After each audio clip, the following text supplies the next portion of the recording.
자, 안녕하세요. 자, 우리 지금부터 우리 2026년도 세무직 이제 수업 전략에 대한 커리큘럼 설명하는 시간을 좀 가져보도록 하겠습니다. 자, 우리 세무직은 다른 어떤 직렬보다도 훨씬 더 그 준비하는 과정이라든지 그 내용이 굉장히 복잡해요. 우리 모든 이제 공무원 시험에서 유일하게 국가직과 지방직의 과목도 다른 이제 그런 시험이기도 하고, 또 이 세법이라는 영역 자체가 뭐 일반적인 뭐 행정학, 행정법 이런 영역보다는 조금 더 많은 내용을 담고 있어요. 뭐 내가 가르치는 과목이 어렵다의 내용이 아니라 행정법은 행정법만 알면 되지 뭐. 행정학은 뭐 행정학을 알면 되겠죠 뭐. 그런데 이 세법이라는 것은 이것은 회계도 알아야지, 경제도 알아야지, 민법도 알아야지, 또 세금도 알아야지, 여러 가지가 좀 복합적으로 조금 연결되어 있는 영역이다 보니까 여러분들이 준비하는 과정에서 그냥 단순하게 수업 듣고 문제 풀면 되겠거니 해서 큰 코 다치는 친구도 해도 많아가지고 이제 매년 구체적으로 이에 대한 어떤 수험 전략, 커리큘럼을 이제 준비를 하는데, 이 작년 같은 경우는 제가 자의도 그렇고 타의도 그렇고 어쨌든 제가 이렇게 하기로 했는데 그게 잘 이행되지 않는 부분도 좀 많아요. 뭐 학원과의 관계에서도 문제도 좀 있고 여러 가지 커리큘럼 진행하는 과정에서 다른 과목과의 좀 연계성도 있고 해가지고 이렇게 하려고 그랬는데 그게 좀 잘 안 됐던 그런 부분들도 많고, 또 일반적으로 우리 뭐 전공 과목 같은 경우는 강좌 수 자체가 좀 종류가 많지 않아가지고 이거 다음에 뭘로 가고 저거 다음에 뭘로 가고 이런 과정이 좀 원활하지 않았던 그런 부분들 좀 있어가지고 커리큘럼을 1년치 커리큘럼을 미리 얘기하더라도 중간에 변동사항들도 좀 많고 그대로 진행되지 않은 것들도 많다 보니까 학생들의 어떤 수시로 질문을 좀 많이 받고 학생들도 조금 그 혼란스러워하는 부분들이 많아가지고, 그래서 제가 작년에 그런 부분 때문에라도 강좌들을 여러 개를 만들었어.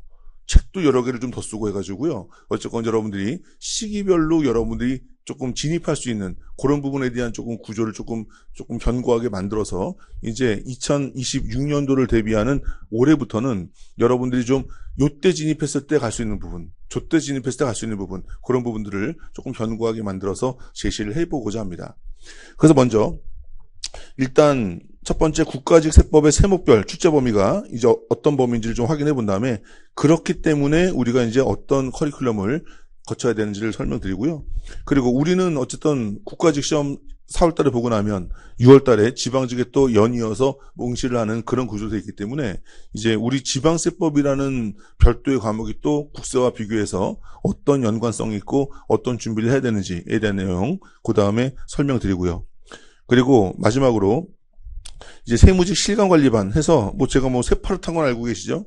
그래서 우리 세파르타 관리반은 실강 수업을 듣는 친구들에게는 조금 스페셜한 관리를 통해서 뭐 공짜 관리를 통해서 어쨌건 여러분들이 조금 더 혼자 하는 것보다는 나름대로의 강제성과 조금 조직성을 가지고 여러분들이 혼자서 이행하기 힘든 그런 계획들을 좀 같이 좀 단체로서 조금 이행해 나가는 그런 관리반을 좀 만들어 놨으니까, 만약에 물리적으로 학원에 오프라인 수업 듣는 것이 가능한 친구들은 한번 여러분들 여기다가 몸을 맡겨보는 것도 괜찮을 것 같아가지고 이제 설명을 좀 드리고자 합니다.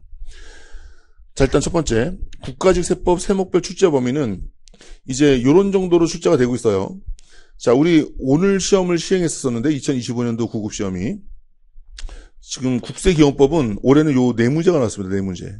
통상적으로 국세기원법에서 4문제에서 6문제 정도 나오는데 올해는 요 4문제가 나와가지고 최근 10년간 10년도 아니고 그동안 제가 공무원 세법을 강의한 게 20년 정도 되는데 20년 중에서 국세기원법 문학수가 4문제가 나왔던 게 내 기억으로 처음인 것 같아요. 2000년도 제가 2004년도인가 그때부터 강의 시작했는데 2004년도부터 10년도까지는 국세기원법 국세징수법에서 12세 문제 나왔어요.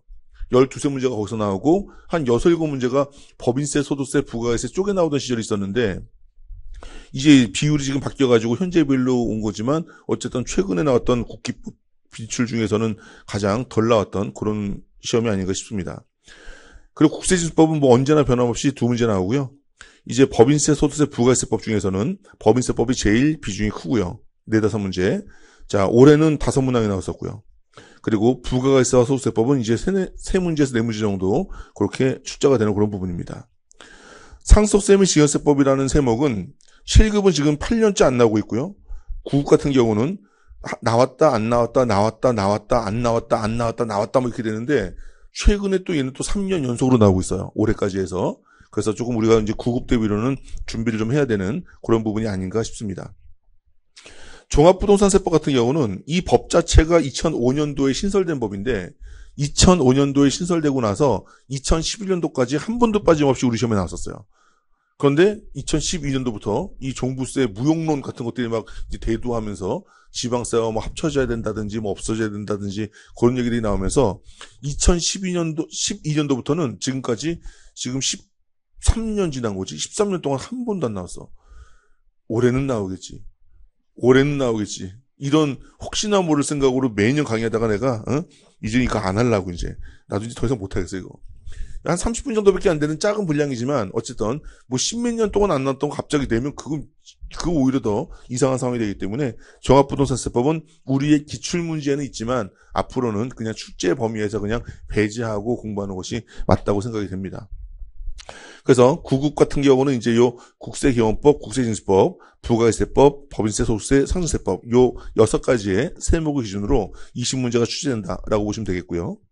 자, 7급 문제는 2021년도부터 이제 20문제에서 25문제로 문항수가 바뀌고 그리고 과목도 개편이 돼가지고 개편된 제도가 지금 4회 올해로 이제 5회차가 되는 거죠. 5회차째 시행이 되고 있는데 어쨌건 그 5회차의 시험에 대한 어떤 루틴이 다소 굉장히 뭐랄까 반복되고 조금 고정적으로 확고해지는 그런 경향이 있어요.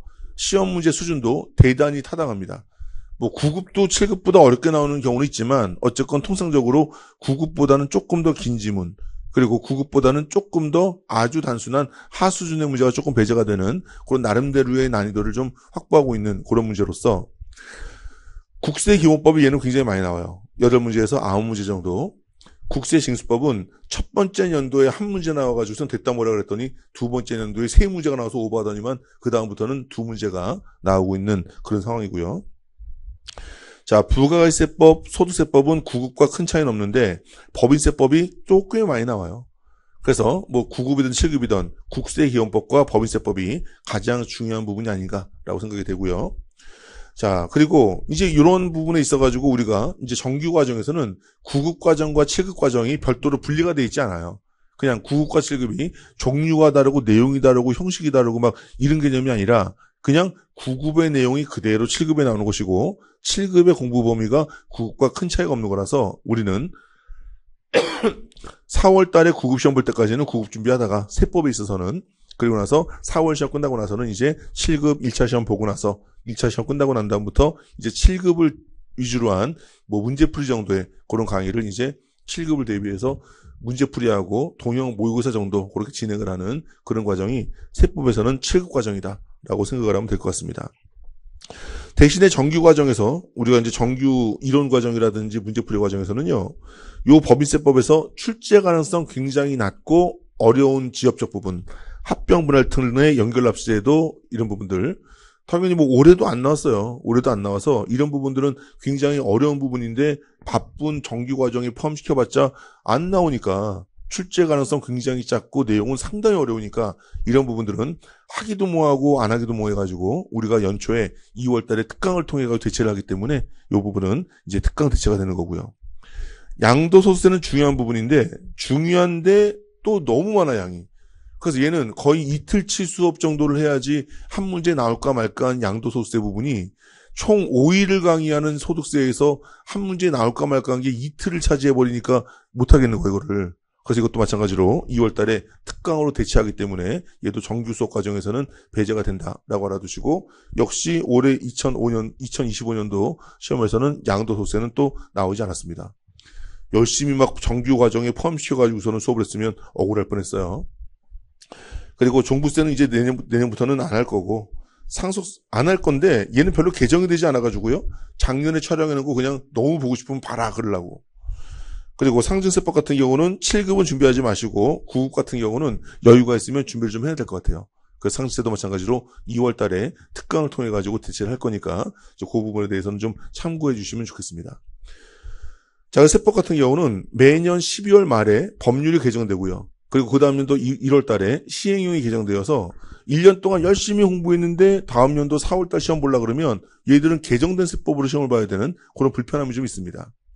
그런데 이 개정이라는 것이 뭐 완전히 뭐 그냥 뭐 자동차가 다음 버전으로 확 바뀌고 막 이런 것들이 아니라 전체 중에서 한 5% 전후로 사회 경제적으로 필요한 부분들이 조금씩 개선되는 그런 부분이어서 우리가 그렇다 그래가지고서는 개정된 이후에 공부할 수도 없고 개정되기 전에 공부한 걸 가지고 그 다음 연도 개정된 세법으로 시험 보는 과정에서 업데이트라는 과정을 할 수밖에 없기 때문에 어쨌든 이에 대해서는 뭐 개정세법 특강도 진행을 하지만 우리는 반드시 12월 말까지 배웠던 그 연도의 세법이 아닌 다음 연도 1월 달에 개정되어서 시행하는 그 세법에 대한 준비도 문제 풀이든 뭐든 간에 한두 강좌 정도는 반드시 개정된 내용으로 끌고 들어가서 조금 준비를 해야 될 겁니다.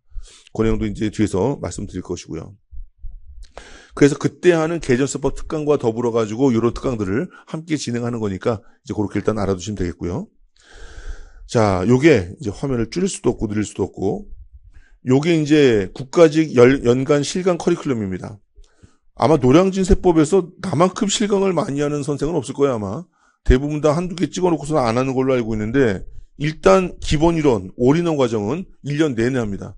1년 내내. 가급적이면 월화에 하는데 간혹 가다가 수목으로 바뀔 때도 있는데 대부분 다 그냥 월화 오후에 그냥 다른 상황이 없다 그러면 월화 오후에 이어진다고 보시면 돼요. 그래서 두 달은 올인원 1단계. 그래서 국세기원법, 국세징수법, 부가세법.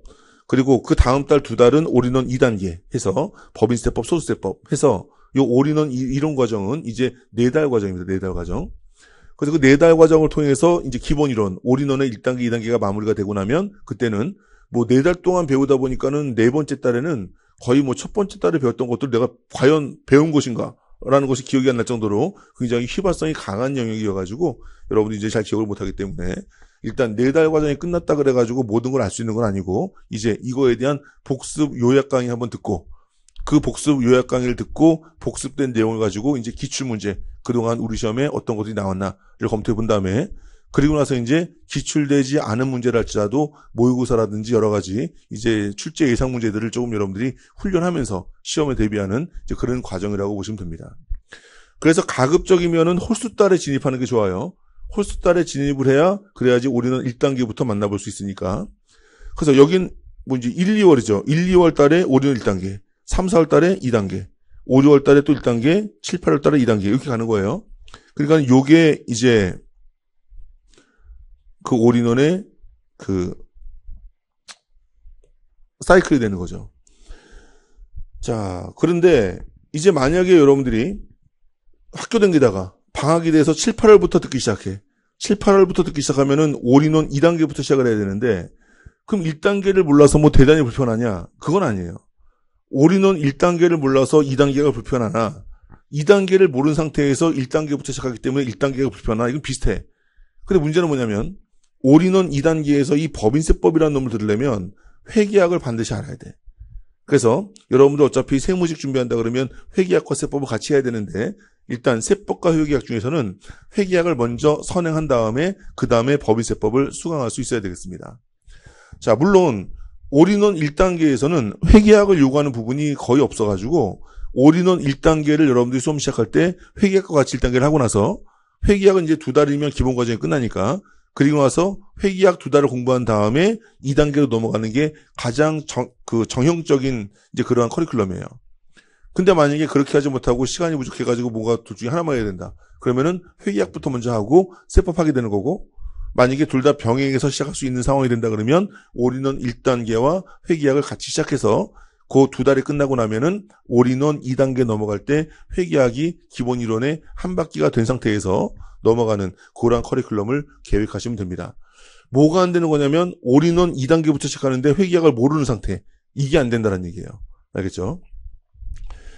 자, 그래서 지금 제가 요 커리큘럼을 촬영하고 있는 요 시점이 지금 국가직 시험 끝난 당일 4월 5일이거든요, 오늘이. 그래서 지금 4월 5일 날 우리는 이미 1, 2, 3, 4월에 대한 요 부분에 대한 올인원 커리가 지금 끝나가고 있는 그런 과정이고 이제 다음 달부터 새로운 올인원 1단계 커리가 이제 시작이 되고 나면 여기서부터 이제 설명을 드리는 거죠. 자, 만약에 1, 2월, 3, 4월에 올인원 1, 2단계 끝났다. 그러면은 여러분들이 한국사라든지 영어, 국어 같은 것들은 이미 알고 있는 거니까 이거에 대한 이론 수업을 들으면서 기출문제도 막 같이 풀어보고, 뭐 출제 예상 문제도 막 풀어보고, 이 기본 이론을 들으면서 모의고사도 보고 막 그러잖아요. 세법은 절대로 그러면 안 돼요. 절대로 그러면 안 되고, 지금 여러분들이 올인원을 배우는 과정에서는 그냥 아장아장 걸음만 뛰고 있는 거야. 근데 한국사, 국어, 영어는 어차피 여러분들 왕년에 국대 출신 수영 선수인데 나이 좀 든 다음에 다시 수영하는 거야. 이거랑 다른 거지.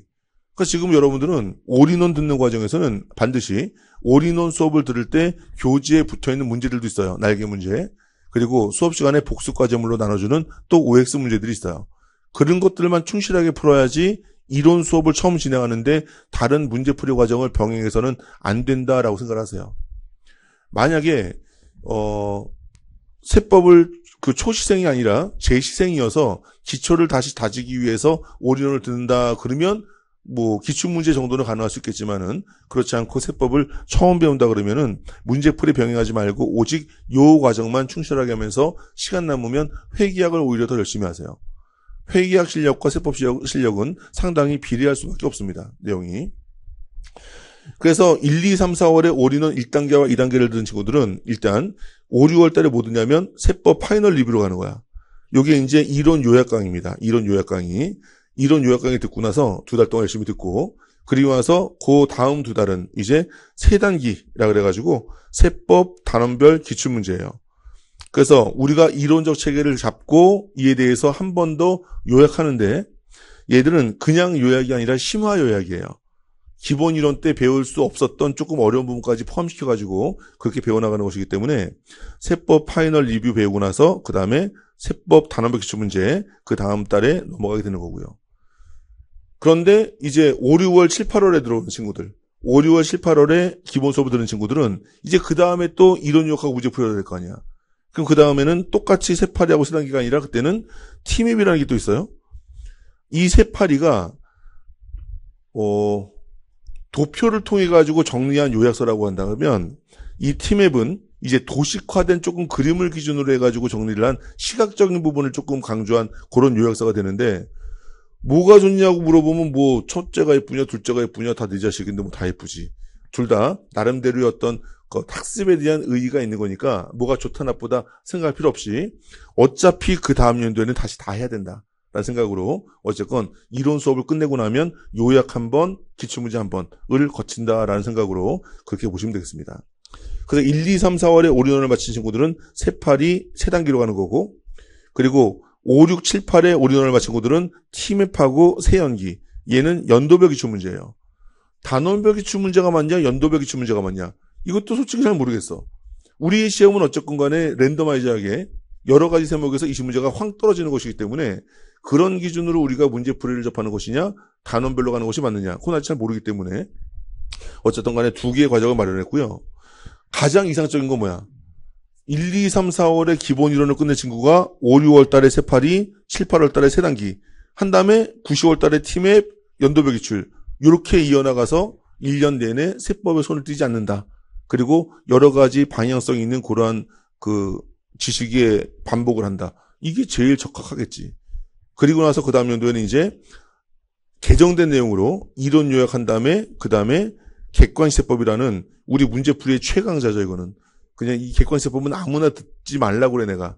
일단 기출문제와 세법에 대한 기본적인 이론 요약이 된 이제 그런 학생들만 수강할 수 있는 그런 객관시세법까지 가게 되면은 그때는 이제 좀 올해같이 좀 어려웠던 시험들 작년엔 더 어려웠지만 조금 이렇게 난이도가 있는 시험에는 변별력 있게 실력 있는 자와 없는 자가 좀 차이가 나게 만들 수 있는 이제 그런 과정이 이러한 객관시세법이 될 겁니다.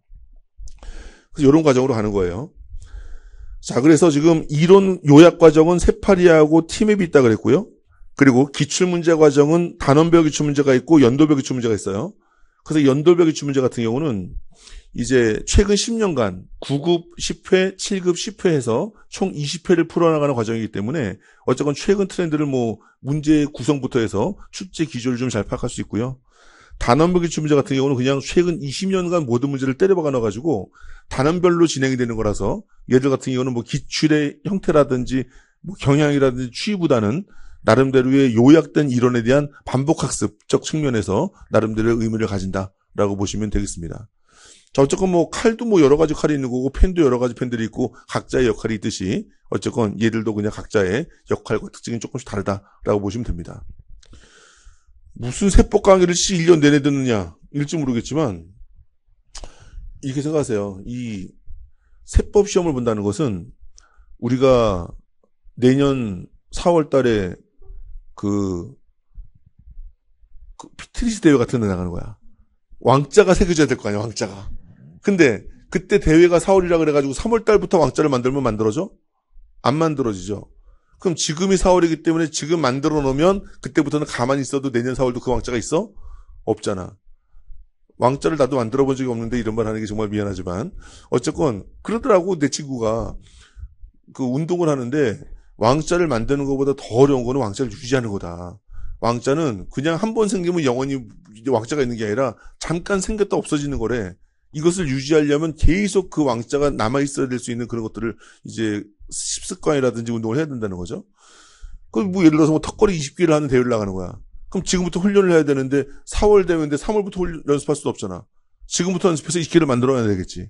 근데 지금 20개를 하면 다다음 달도 놀다가 갑자기 20개가 돼? 안 되기 때문에 턱걸이 20개 이상을 어떤 상황에서도 할 수 있는 그런 실력을 내년 4월까지 유지를 하는 게 관건인 거예요. 그러니까는 뭔가 항상 말하지만 폭발적으로 투입하는 것은 누구나 가능해.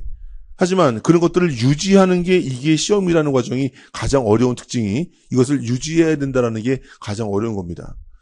여러분들이 책이라든지 스스로의 계획으로 그런 유지가 가능하다면 가장 좋은 거겠지. 근데 그렇지 않다 그러면 어쨌건 제가 세무사 준비할 때도 저는 실무를 한 5, 6년 정도 하고 나서 세무사 준비를 했음에도 불구하고 뭐가 힘들었냐면 내 계획대로 되지 않는 게 되게 힘들었어. 하다못해 내가 실무 5, 6년 정도 한 상태에서 첫 강의를 들은 그 회계사가 그날이 첫 강의야, 첫 강의.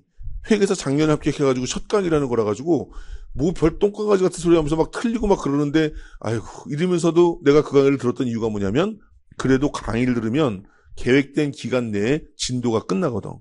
그리고 자이든 타이든 어쨌건 중요하다고 말하는 것들을 한 번은 더 볼 수 있거든. 이런 반복의 효과로서의 어떤 유지가 시험에서는 굉장히 중요한 것이기 때문에 작년에는 뭐 하나 찍어놓고서는 중간에 진입하는 친구들한테는 동영상 봐라고 했는데 올해는 그래도 여러분들이 언제 진입을 하든지 간에 어떤 커리큘럼이라도 좀 제가 실강으로 끌고 가려는 그런 커리큘럼을 이렇게 구성을 한 겁니다. 세파리하고 티맵은 둘 다 이론 요약이고 세단기하고 세연기는 둘 다 기출문제집인데 간단하게 보여드리려고 가져와 봤어. 그래서 세파리는요 이렇게 생겼어요. 이렇게. 그래서 책이 커요. 이거는 조금 큰 책이어가지고 일단 그 교재의 좌측에는 이건 한 주제를 한 면에 실으려고 내가 되게 대단히 많이 노력을 했는데 요약서라고 하지만 하나도 빠진 내용이 아마 없을 거야. 대부분의 내용들이 쓸데없는 서술어가 빠진 것이지 대부분 다 들어가서 정리가 돼 있고 이 정리된 내용에 관련된 제일 중요한 우리 시험, 회계사 시험, 세무사 시험의 가장 대표적인 기출문제 2문제씩을 집어넣어가지고 그 이론적 내용 정리한 다음에 관련 기출문제를 조금 확인할 수 있는 이제 그런 구조로 해서 왼쪽은 이론 요약, 오른쪽은 2문제 해서 그 문제를 계속해서 요약과 더불어가지고 진행할 수 있는 그런 내용으로 이제 구성을 했습니다. 그래서 이런 내용으로 되어 있는 요약서다라고 보시면 되겠고요. 얘는 좀 큰 책이고, 티맵도 큰 책이구나. 티맵은 옆으로 큰 책이에요. 옆으로 큰 책. 그래서 얘는 이렇게 위로 넘겨가면서 하는 건데, 올해 초에 만든 게 좀 잘못 만들었어. 스프링이 좀 작아가지고서는 넘기는데 불편했다 그러더라고요, 친구들이. 그래서 내년부터 나오는 책이라든지 올해 2세 나오는 부분부터는 스프링 안 하고, 이제 그냥 떡제 보내가지고선 스프링 여러분들이 그냥 알아서 해라. 라면서 책값을 조금 몇천 원 내리는 걸로 그렇게 조정을 하기로 했습니다. 자, 어쨌든 간에 얘들은 이렇게 우리가 도서로 활자로 된 걸 보고 표로 된 걸 보고 서술어로 된 걸 보다가 보니 머릿속에 남는 게 별로 없는 거야.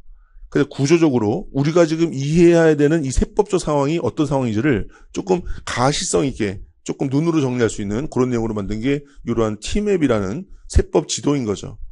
그래서 뭐 부가권 징수권에 대한 내용들 뭐 이런 식으로 독식화 시켜가지고 설명을 했고요. 그리고 적어도 뭐 제척기간이라고 한다 그러면은 여러분들 교재 보시면 토 나올 거야. 다른 기본서는요. 저는 다이어트 세법이라 그래서 700페이지 정도로 해서 우리 시험에 정말 부족함 없이 차고 넘치는 기본서를 만들려고 노력을 했는데 일반적 기본서들은 1000페이지가 안 넘어갈 수가 없고요. 이게 두꺼워지다 보니까는 한 방에 들고 다니기가 힘들어가지고 대부분 기본서들이 원투로 나뉩니다. 근데 어쨌건 간에 한 권으로 만들려고 노력을 했는데 그렇게 노력한 거에서도 제척 기간은 한 5, 6페이지가 이상이 나와. 제 책 말고 다른 기본적 이론서는 제척 기간만 7, 8페이지, 10페이지가 나와요. 그러다 보니까 제척 기간에서 어차피 문제가 나올 것들은 뻔한데도 불구하고 워낙 방대하게 내용이 구성되어 있다 보니까 정리가 안 되는 거야. 그러니까 결과적으로 제척 기간에서는 중요한 거 요거 두 가지다.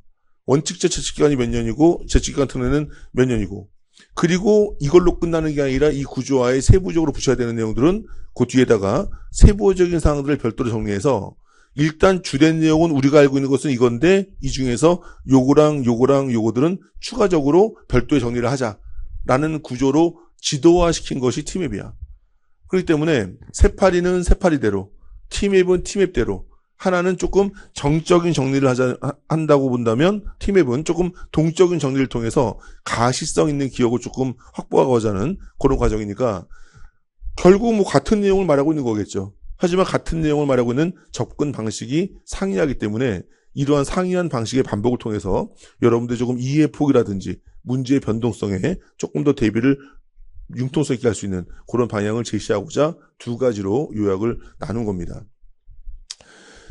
자, 그리고 단원별 기출 문제는 지금 뭐 문제집들이 다 똑같겠지만 어쨌건 얘들은 그 단원별로 그 해당 주제에 대한 내용들을 이제 정리해서 주제별로 전부 다 만들어 놓은 것이고요. 작년까지는 문제 밑에다가 답을 달았더니 학생들이 뭐 불편하다고 난리 쳐가지고 답을 밑에다가 별도로 정리를 했고요. 그 다음에 새 연기는 이제 그냥 20문제씩 해당 연도에 나왔던 것들을 전부 다 실어가지고 20문제씩 9급 10회, 7급 10회로 한 거예요.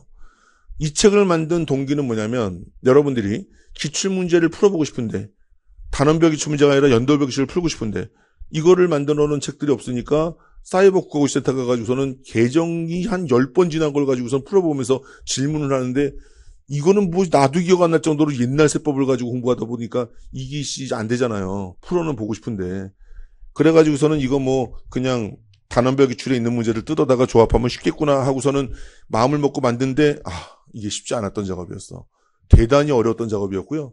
내가 단원별 기출 문제 만들면서 대부분 다 개정 반영하면서 쓸데없는 문제를 별도로 수정하고 막 이래가지고 그 문제가 그대로 기출이 아니더라고요. 그래서 나도 사이버 국가고시센터 가가지고서는 한 문제 한 문제 다 옛날 거 가져다가 손으로 일일이 다 쳐가지고서는 거기다가 개정 반영 또 해가지고 그럴 줄 알았으면 안 만들었을 그런 책인데 어쨌건 뭐 만들기로 해서 그냥 만든 책입니다. 자, 얘 같은 경우는 일단은 뭐 20문제를 뭐 시험 문제처럼 제공을 하면 좋겠지만은 어차피 저는 뭐 봉투 모의고사라는 시험 문제처럼 제공하는 모의고사가 별도로 있기 때문에 얘는 도서화된 형식으로 이렇게 문제를 줬고요. 대신에 여기에 대한 답안은 여러분들 눈 내일까지 말라고 얘들은 책 속에 책을 만들어가지고 별도의 답안 해설로 첨부를 해놨으니까 얘들은 20문제를 여러분들이 시험 보듯이 풀고 그리고 나서 답안지 가지고 채점한 다음에 그리고 수업 시간에 내가 풀었던 문제에서 어떤 부분이 어디서 틀렸다라는 것을 확인하는 방식으로 이제 수업을 진행하면 되는 이제 그런 절차가 되겠습니다.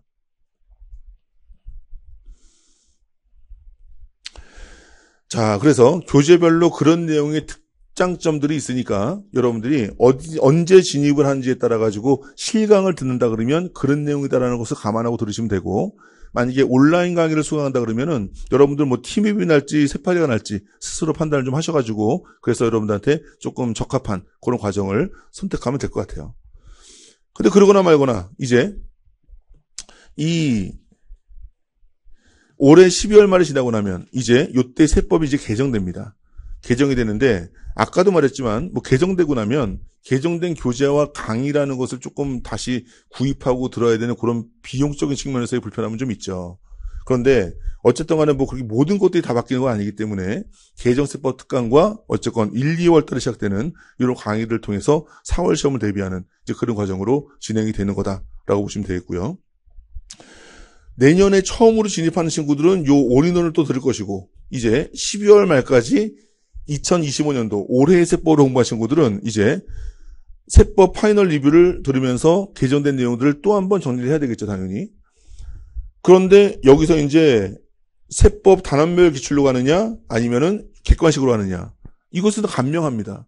전년도까지 세 단기라든지 세 연기 둘 중에 하나라도 들었으면 무조건 연로 가기를 권하고요. 그런데 전년도에 급하게 9월, 10월에 시작해가지고 올인원만 들은 상태다. 또는 그 전에 5, 6월 달에 들어왔지만은 중간에 조금 집중을 못해가지고 팀에만 들었지 단원별 기출 문제를 못 들었다라고 한다. 그러면 그때는 당연히 이걸 들어야 되겠죠. 이걸 듣는다 그래서 이거 들은 친구보다 점수가 덜 하거나 이걸 듣는다 그래서 이걸 들은 친구보다 점수가 더 많이 나오거나 이것이 반드시 직접적인 상관관계가 있다고 말하기 힘들어. 왜냐하면 태권도 파란띠랑 태권도 까만띠랑 싸우면 태권도 까만띠가 100% 이기는 게 아니잖아요. 기본적으로 인자강이라는 게 있잖아. 그리고 태권도 빨간띠를 얼마나 충실하게 하는지 태권도 까만띠를 아빠가 돈 집어넣어가지고서는 그냥 딴 건지 여러 가지 달라질 수 있기 때문에 내가 기출문제를 그냥 개떡같이 들었음에도 불구하고 들었으니까 객관식으로 한 사람들도 있을 것이고 내가 조금 늦게 시작했지만 그래도 늦게 시작한 만큼 이론 과정 충실하게 보면서 기출문제를 풀지 못할 정도로 티맵이나 요약 강의를 충실하게 들은 친구들은 요 단원별 기출문제만 듣더라도 이것이 내 것으로 완전히 소화가 되어서 시험 문제 7, 80, 90점 알 수 있는 것이고 부실한 상태에서 과정 겪었다 그래가지고 객관식 세법 들었다 그러면 당연히 좋은 결과가 나오기 힘들 것이니까 반드시 뭐가 정답이라고 말하기 힘들어요. 하지만 내가 기출문제를 그래도 어느 정도 소화했다라는 과정 하에서는 그때는 요 객관식 세법을 듣는 것이 타당하다라고 보시면 되는 겁니다. 물론 나는 도전적으로 굉장히 어려운 걸 맞출 필요 없이 공통 과목이 강하기 때문에 세법은 80이면 충분하다. 그러면은 전년도에 기출을 들었다 할지라도 다음 연도에 기출 개정된 내용으로 한 번 더 들어서 기출을 다지는 것도 또 하나의 방법이 될 수 있으니까 12월 말쯤 돼가지고 어떤 커리를 갈 건지는 개별적으로 좀 저한테 상담을 요청하는 게 가장 확실한 방법이 될 거라 생각이 듭니다. 그리고 나서 만약에 이제 정확하게 세 파리 듣고 세 단계 듣고 티맵도 듣고 이것도 공부해서 견고하게 한 친구들은 이제 요거 듣고 요거 들으면서 이제 동영보교사 OX 마무리하면 돼요. 그런데 만약에 좀 늦게 시작해가지고 이거 듣고 이거를 듣다 말아가지고 갑자기 요거 들은 친구들 뭔가 여기까지 오는 과정에서 부족함이 있었던 친구들은 이제 그 이후에 얘들은 16회짜리 2달 과정인데 이제 1, 2월 지났음에도 불구하고 불안감을 감출 수 없는 사람들이 있단 말이지. 그 사람들을 위해서 이제 8회짜리 짧은 팀에 짧은 세연기를 하나 마련해가지고요. 3월달 한 달 동안에 다음 달 4월달에 시험 볼 것에 대한 마지막 한 바퀴를 위해서 그렇게 이제 8회짜리 짧은 강의로 구성한 내용도 있으니까 요거는 가급적이면 요거를 안 들어도 되는 실력을 요때까지 마련해 놓는 것을 이제 권하지만 그렇게 되지 않았을 때 이제 이러한 마지막에 이제 역전의 수단도 하나 남았다라는 거 기억하시면 되겠습니다. 제가 기존에 쓰지도 않았던 책들 추가적으로 쓰고 열지도 않았던 강좌를 연 이유는 뭐냐면 그냥 동영상 한두 개 깔아놓고 나가지고서는 강의를 좀 편안하게 안 하면서 이제 답변만 달면 나도 참 편한데 이게 어쨌건 간에 앞으로 내가 강의를 하면 얼마나 하겠어. 그래서 내가 적어도 여러분들 가르치는 동안에는 가급적이면 좀 얼굴 보고 강의하고 싶어가지고 좀 실강에 대한 개강을 좀 많이 하기 위해서 만들어 놓은 시스템이에요.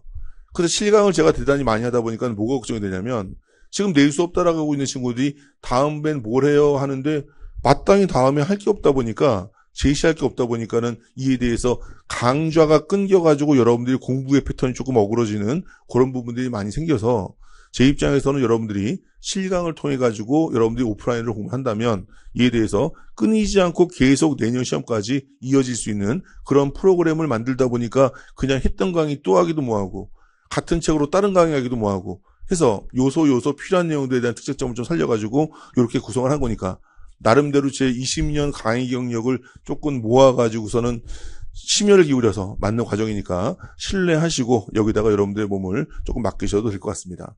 그래서 또 만든 것이 세파르타라는 관리반이고요.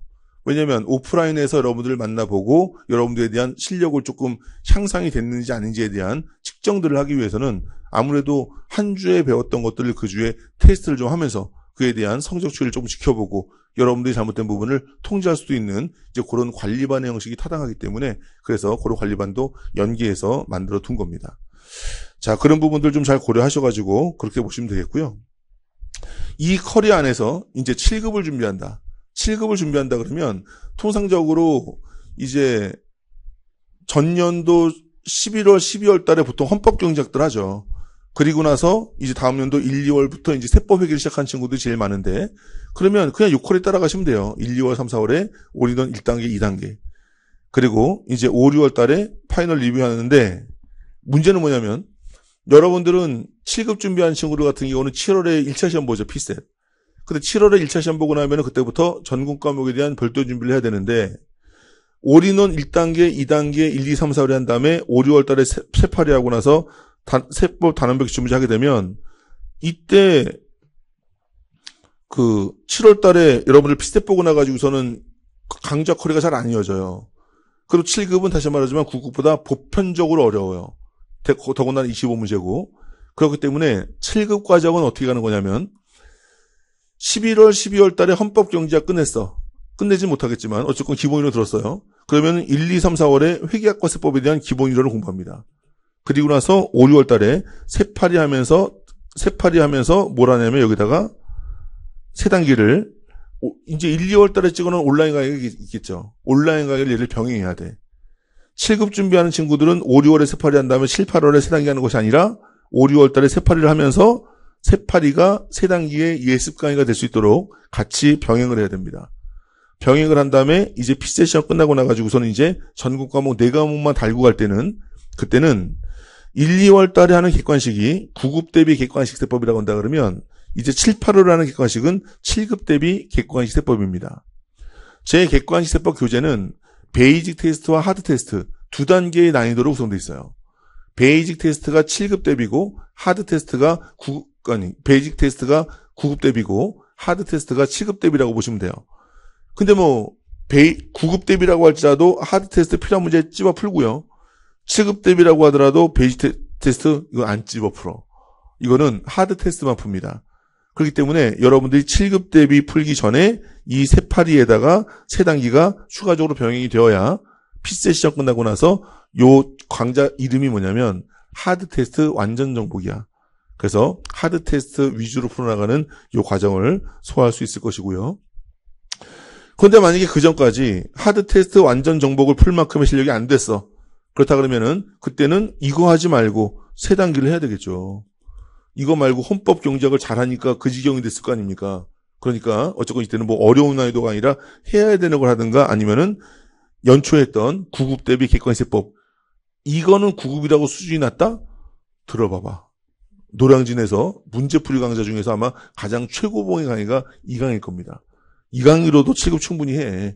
근데 뭔가 7급을 차별화해야 되겠다는 생각에 이 정도의 실력이 된 친구들한테 스페셜하게 추가적으로 7급 대비를 하는 것이지 이거 아니라 이거랑 이거만 하더라도 어쨌든 간에 7급 시험을 보는데 큰 지장이 있거나 점수의 로스가 많거나 그럴 일은 없으니까 어쨌건 정규적인 커리큘럼 하에서 생각을 해보시면 되는 겁니다. 그리고 나서 9급은 이제 3, 4월 달에 동영모의고사 8회분을 푸는데 7급 같은 경우는 이제 9, 10월에 시간이 많이 부족하기 때문에 얘들은 이제 4회분에 해당하는 동영모의고사를 풀므로써 결과적으로 7급 세법에 대비하는 과정으로 가는 거죠. 그래서 9급과 7급의 차이는 이제 5, 6월 끝나고 나서 7급 대비 객관식 세법, 7급을 대비한 동영 모의고사 이 두 가지가 9급 커리어와의 추가적으로 발생되는 차이지 나머지는 그냥 같은 산 올라가는 거다라고 생각을 하시면 될 것 같습니다. 자, 한 표를 가지고 굉장히 오래 얘기했죠. 어쨌건 이 표가 제가 연간 실강으로 진행을 하는 그런 커리큘럼이 되는 것이니 이 커리큘럼 하에서 여러분들이 실강을 듣던 온라인 강의를 듣던 그 강좌의 특징별로 여러분들한테 적합한 강좌들을 선택을 하면 될 것 같습니다. 자, 참고로 이제 내년이 되죠. 2026년도에 이제 우리 2025년도에 정규 과정에 포함시킬 수 없는 부분은 별도의 특강을 한다 그랬죠.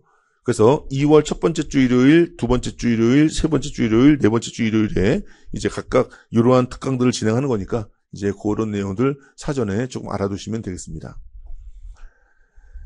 자, 그 다음에 이제 우리 국가직 시험을 잘 보면 요거를 안 볼 수도 있는데 대부분 국가직 시험 결과들이 좀 애매하기 때문에 우리는 또 하나의 선택지인 지방직을 이제 또 응시하게 되죠.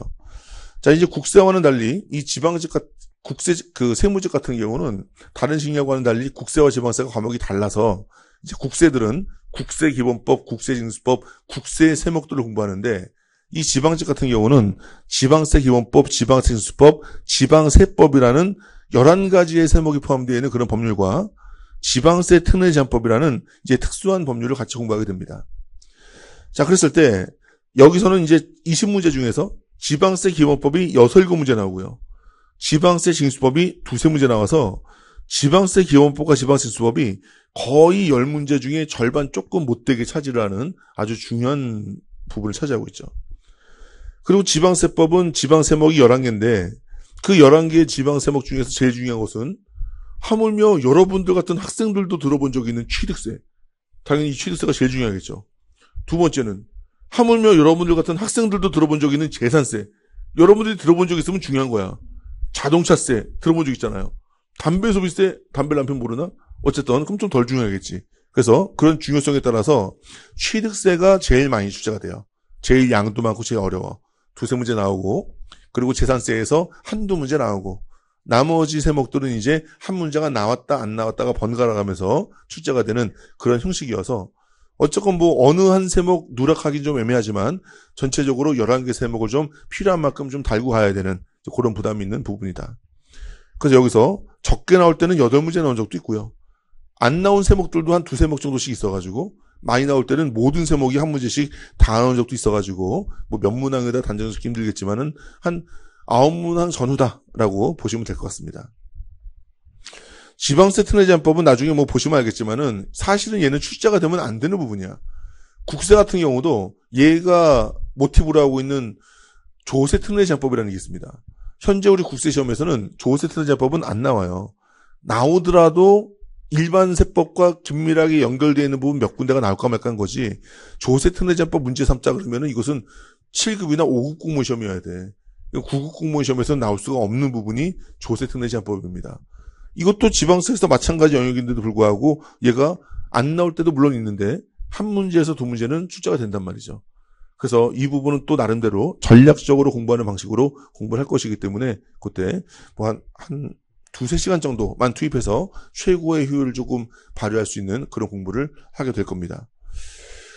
그래서 지방세법은 20문제가 이렇게 구성이 되는데 여기서 이제 우리한테 좀 불편한 부분이 생겨요. 어떤 불편한 부분이 생기느냐? 모두에게 생기느냐? 그건 아니고요. 이 지방세 기본법과 지방세 징수법은 거의 국세 기본법, 국세 징수법과 거의 유사해. 유사한 정도가 아니라 얘를 따라 베낀 법이 지방세 기본법, 지방세 징수법이에요. 그렇다 보니까 우리가 어차피 지금 우리 지방직을 응시한 수험생들의 95%가 국세 시험을 본 친구들이야. 그러면 이 시험에 응시한 친구들 중에서 95%가 국세 기본법과 국세 징수법을 전달까지 공부했던 친구들이기 때문에 지방세 기본법과 지방세 징수법을 처음부터 자 지방세란 이렇게 시작을 하잖아요. 뭐 납부기한이란 이렇게 시작하잖아요. 그러면은 지방세법 강의가 국세 끝나고 나서 불과 2달여 남짓 주어지는 시간 동안에 이 지방세법을 충실하게 공부하기가 쉽지가 않아요. 그렇다 보니까 대부분 95%가 전부 다 전달까지 국세 기본법, 국세 징수법 한 친구들이다 보니까 이 지방세에서는 모든 걸 다 설명하면 좋겠지만은 국세와 비슷한 부분들, 국세 규정을 그대로 가져온 부분들은 알지 하고 넘어갈 수밖에 없는 부분들이 꽤 존재한다. 그렇게 해야지 우리가 기본 이론을 8회 동안 끝낼 수 있기 때문에 그렇습니다. 그렇기 때문에 누가 불편하냐면 지방직만 준비한 친구들이 다소 불편할 수 있는 거죠. 지방직만 준비한 친구들은 국세를 이제 잘 모르니까. 그래서 지방직만 준비한 친구들은 어쨌건 다른 친구들이 1, 2, 3, 4월 전년도 11, 12월 국세 준비할 때 어쨌건 지방 국세 공부 안 한 친구들이잖아. 그러니까는 그 시기에 여러분들이 지방직만 준비한 친구들은 국세를 준비하지 않는다 할지라도 국세 중 국세 기본법과 국세 징수법을 사전학습으로 수강을 해서 국세와 유사한 부분에 대한 설명이 간략하게 이루어질 때는 그 부분을 좀 소화할 수 있는 그런 준비를 해야 된다라는 게 조금 불편한 부분입니다. 제가 한 10년 전에는 지방직만 준비한 친구들 위해서 별도의 강의를 한 적도 있었는데 그래봤자 크게 달라질 게 없어. 그래봤자 그 시간 늘어나고 그 강의를 하려면 적어도 1, 2월 달부터 해야 되는데 1, 2월 달에는 지방세 시행령이 나오지도 않고 이런 상황이 돼버려가지고 굉장히 불편한 일들이 너무 많이 생겨가지고 지금 현재는 그냥 그 나름대로 조정이 된 것이 여러분들이 전년도라든지 1, 2, 3, 4월 달에 국세기원법, 국세징수법까지만 좀 들어오고 그러고 나서 4월 달에 이제 개정된 내용으로 지방세법 첫 강의가 국가직 끝나고 나서 이루어질 때 그때 국세기원법, 국세징수법이 공부된 상태에서 함께 진행하는 이 방법이 지금 제일 균형이 잡혀진 이제 그런 과정으로 세팅이 된 겁니다. 지방직만 하는 친구들을 위한 개별적 강의 현실적으로 불가능하다. 다시 말하자면 왜 불가능하냐면 그 강의를 하려면 1, 2월 달부터 해야 되는데 1, 2월 달부터 하려면은 그때는 지방세는 개정이요. 국세와 개정 시즌이 좀 달라. 국세는 기획지정부에서 관장하는 거고 지방세 같은 경우는 행안부에서 관장하다 보니까 지방세 같은 경우는 국세보다 법률이 조금 빨리 통과돼. 그런데 시행령은 중간중간 계속 제정이 돼. 그렇다 보니까 1, 2월 달에 배우고 나면은 3, 4월 달에 또 개정돼가지고 달라지는 부분들이 많아져서 작년에도 제가 고생했던 게 뭐냐면 누구보다 지방세법 책 빨리 내려고 대부분 다 지방세법 4월 달에 냈는데 저는 3월 중순에 냈어요. 이런 된장 출간이 된 다음날 3월 26일인가 그때 시행령이 또 엄청 바뀌어가지고 그때 또 추록으로 또 번복을 했지 또. 그러면서 개욕 먹었어. 나는 부지런했는데 개욕을 먹는 거야. 그래서 내가 올해부터 진짜 다짐을 했죠. 세법 지방세는 무조건 4월 1일 이후에 출간한다. 그래서 올해도 준비를 했는데 지금 시행령 나오는 거 추이를 봐가지고서는 4월 달에 했더니 요번에도 잘못 짚었어. 시행령이 대통령령인데 대통령이 탄핵됐어요. 어저께. 그래가지고 그 시행령이 나올 리가 있나. 아이씨 괜히 잘못 가닥을 잡아가지고 2년 연속 지금 내가 지금 헛발질 중입니다. 자 어쨌건 뭐 이러저러한 이유로 지금 뭐 지방세 같은 경우는 지방직만을 위한 이제 그런 강조를 개설하는 것이 현실적으로 조금 많이 힘들어서 그냥 지방직만 준비한 친구들은 그 부분 좀 양해를 구하고 국세를 좀 공부한 다음에 두 분만 올인원 1단계에서의 절반이에요. 국세기원법, 국세징수법 정도 공부를 한 다음에 그 다음에 지방직으로 넘어오시면 이제 어느 정도 잘 소화가 될 거라 생각이 듭니다. 자, 그래서 지방직 실강 커리큘럼은 4단계예요. 기본 이론이 있고 이게 국세 올인원에 해당하는 것이고 그리고 기출 플러스가 이게 기출 문제와 객관세법을 좀 섞어놓은 그런 개념이라고 보시면 되겠고 그 다음에 지방세 동의원 모의고사 최종정리 OX 특강 해서 요 4가지의 커리를 5주 동안 마무리합니다. 5주 동안. 자, 이것을 저는 최대한 신속하게 5주 동안 마무리를 해야지 여러분들이 이 강의가 끝나고 나가지고 혼자 공부할 수 있는 시간이 4주가 확보가 돼. 그래서 어쨌건 우리가 뭐 수업 듣는다고 시험 문제 잘 보는 건 아니기 때문에 수업 들은 내용들을 복습하면서 내가 정리할 시간을 충분히 확보하기 위해서 저는 강의를 조금 강행합니다. 그리고 어차피 국가직 시험을 본 친구들은 나머지 4과목은 국가직과 똑같기 때문에 유지만 해나가면 되는 것이고 이 지방세법이 관건이 되기 때문에 여기다가 조금 포커스를 맞춰가지고 여기다가 시간을 투입하게 되면 5주간 수업을 통해서 여러분들이 이제 뭐 어렵게 내려고 악당을 쓰지 않는 한 대부분 다 90점에서 95점을 편안하게 맞춰갈 수 있는 이제 그런 내용이 될 거예요. 국세의 3분의 1도 안 된다, 범위가. 그리고 취득세 같은 경우는 여러분들이 체감 난이도가 좀 높아질 수 있겠지만은 국세 난이도의 4분의 1도 안 된다. 라는 생각으로 충분히 5주면 여러분들이 자기 학습을 통해서 90점 넘는 점수를 충분히 얻을 수 있는 그런 수준의 영역이다라고 생각하시면서 크게 부담은 가지지 않아도 될 겁니다. 자, 그래서 지방직만 준비하는 친구를 특히 유의하셔가지고 이러한 커리가 있다라고 좀 알아두시고요. 그리고 지방직을 준비해서 6월 달에 시험을 보는데 1월 달부터 올해 6월 시험 보기 위해서 공무원 준비 시작합니다. 이건 좀 너무하잖아. 어? 자기 인생의 평생 직업을 얻는 시험에서 5개월 준비하려고 1월 달에 들어와서 6월 달까지 어떻게 하면 되나요? 이건 좀 너무하잖아. 물론 뭐 그 이전에 다른 공부 기간이 있었다든지 뭐 그렇다면 모르겠지만 어쨌건 그러면 일단 6월 달에 합격하면 좋겠지만은 다음 연도까지 내다봐야 되는 친구들이고 일반적으로 다음 연도 6월 달에 지방직만 준비한다고 하더라도 전년도 8, 9월부터 시작한 사람들이 대부분이에요.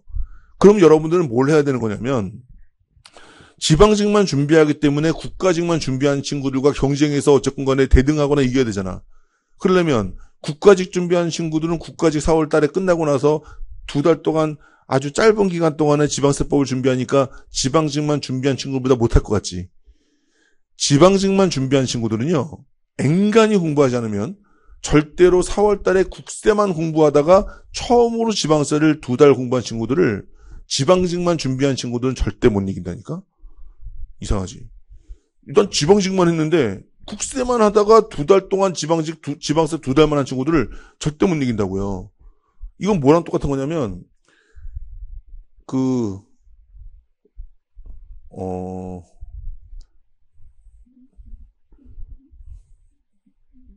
테니스 같은 거 뭐지?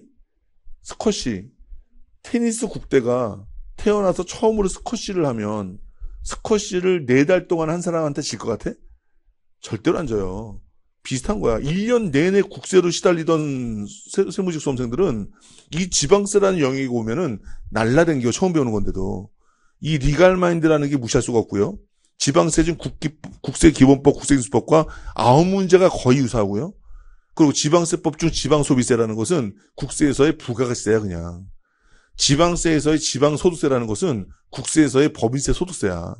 오히려 법인세 소득세를 안 배운 상태에서 지방소득세라는 것을 공부하는 거에 리스크가 크지, 법인세 소득세를 배우고 나면 지방소득세는 그냥 거기서 몇 가지만 추가하면 되는 거예요. 그렇다 보니까는 국세를 1년간 머리 아프게 공부했던 친구들은 그냥 조금만 얹어도 지방세를 잘할 수밖에 없어. 근데 국세 베이스가 없는 상태에서 지방직만 공부하기 때문에 지방세법을 4, 5달, 6달 하더라도 2달 국세 공부한 친구들을 이길 수가 없다니까?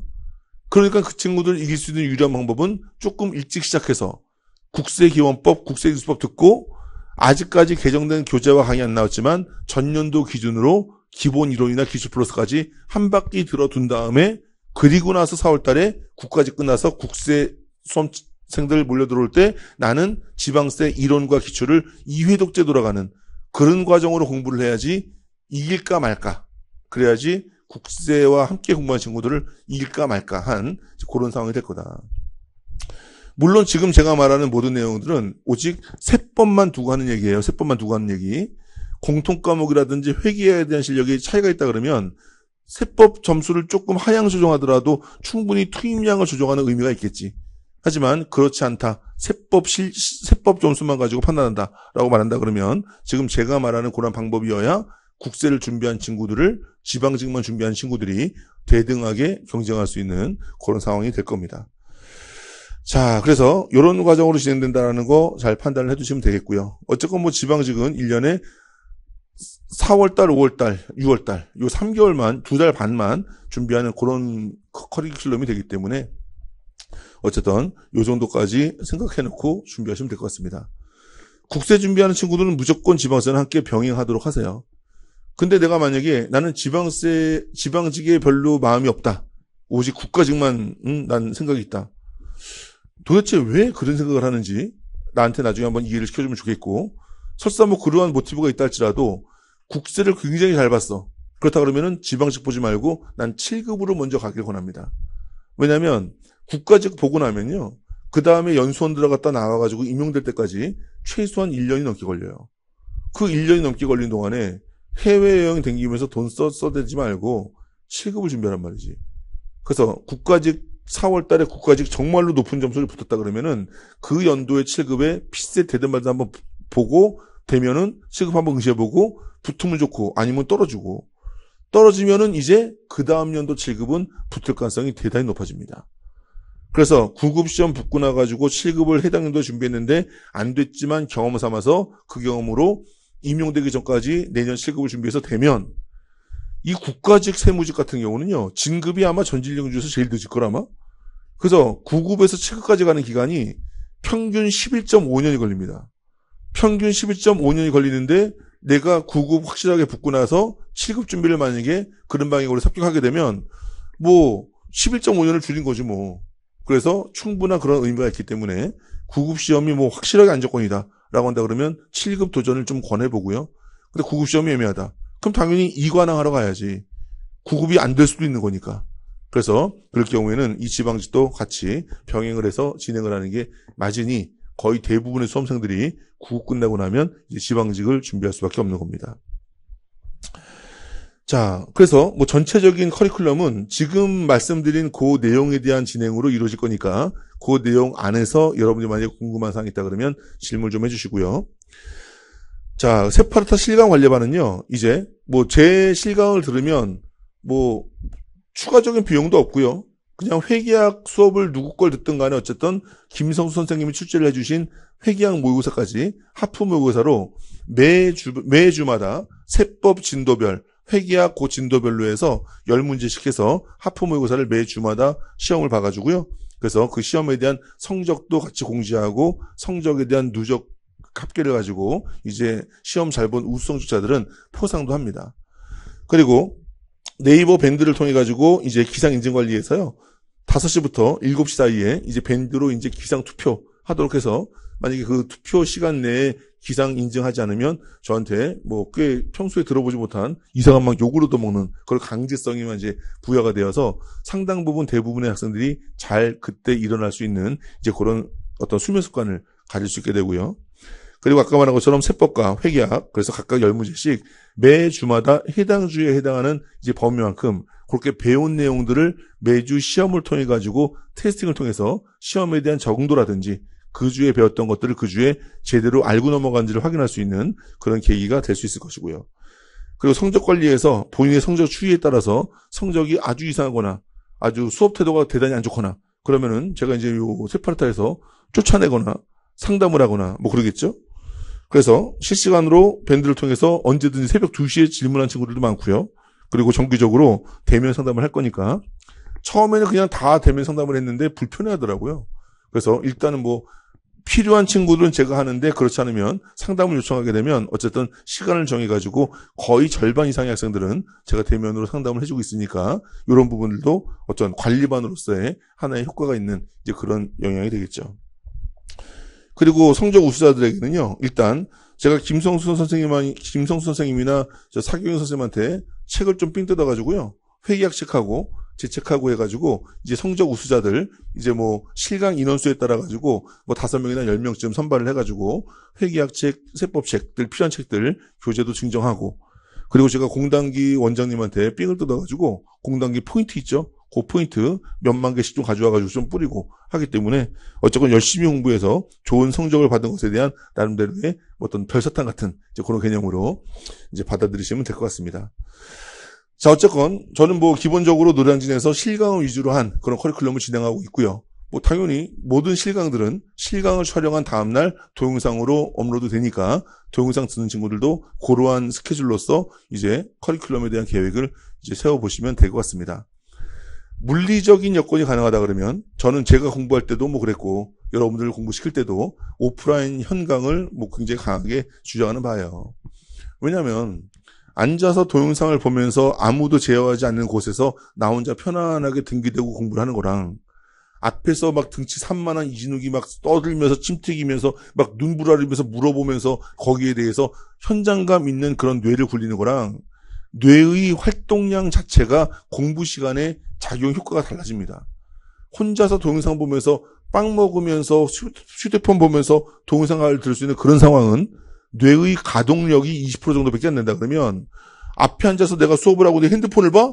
안 되죠. 계속 난 물어볼 건데 물어보면은 물어볼까봐 겁이 나가지고서는 수업할 때 집중을 하겠지. 집중을 했는데 물어봤는데 몰라. 다시 한번 설명할 때는 알아야 될 거 아니야. 이런 긴장감 하에서 뇌의 가동률은 80% 이상이 될 것이기 때문에 이게 현강에 의해 가지고서는 온라인 강의보다 물리적인 소요 시간과 비용이 들어갈 수 있겠지만 이에 대해서 우리의 목적은 뭐예요? 공부한 걸 알아서 합격하는 거 아닙니까? 그런 측면에서는 여러분들이 온라인 강의보다는 당연히 현강에 와서 여러분들의 뇌의 활동량을 증가시키는 방식의 공부가 당연히 합격을 위해서 훨씬 더 유효한 방법이라고 생각이 됩니다. 나오면 뭐 이선재, 문동균, 이동기 다 만나는 거야. 그 만나면 뭐 인사하고 지나가지 말고요. 모르는 거 수첩으로 받아와가지고서는 몰아가지고 질문하라고요. 아무래도 내가 모르는 것들을 혼자서 고민하거나 온라인으로 물어보는 것보다 선생님들 얼굴 보면서 직접 물어보면은 기억도 잘 나고 이해도 잘 돼서 그 부분은 절대로 잊어버리지 않게 되는 그런 질문의 학습 효과가 또 생깁니다. 그리고 여기 한번 나와봐. 집에서 혼자 공부하면 세상에 나만 열심히 하는 것 같지. 여기 나와봐. 내가 제일 안 열심히 하는 것 같아요. 그래서 그만큼 스스로에 대한 긴장감도 조금 더 배가시킬 수 있는 그런 동기부여가 될 수 있으니 뭐 부산에 살거나 전주에 살면 안 되겠지. 하지만 만약에 물리적 여건이 가능하다면 가급적이면 이 전체적인 커리큘럼을 현강을 통해서 따라오시면 조금 더 좋은 효과 그리고 제가 또 관리할 수 있는 그런 관리반에 또 참여할 수 있는 그런 기회도 얻을 수 있으니 그런 방향도 잘 염두에 두시면 될 것 같습니다. 자, 어쨌건 커리큘럼은 여러분들이 앞으로 걸어가야 될 길이고 그 길이 아무리 좋아도 열심히 걸어가고자 하는 여러분들의 어떤 의지라든지 노력이 없다면 다 이건 더 무의미한 거죠. 그래서 어떠한 커리큘럼이든 여러분들이 강한 의지와 합격에 대한 동기부여와 그리고 앞으로도 열심히 할 수 있는 스스로의 계획과 어떤 계획에 대한 실행 등을 잘 갖추어서 반드시 여러분들이 1년간 노력한 결과가 훌륭한 결과로서 마무리되었으면 좋겠습니다. 자, 2026년도 대비 세무직 수험 전략 조금 짧은 시간에 전달드리는 거라서 여러분들이 좀 더 모르고 알고 싶은 것들 많겠지만 일단 저는 여기까지만 설명드리고 나머지 궁금한 사항 있으면 네이버 밴드에서도 제 밴드가 있고 또 네이버 카페에서도 세파르타 카페가 있으니까 거기서 이제 질문을 해주시면 제가 그에 대해서 자세하게 설명을 드리도록 하겠습니다. 자, 여기서 커리큘럼 수험 전략 마치고요. 우리 다음 기회에 뵐 수 있었으면 좋겠습니다. 자, 마치겠습니다.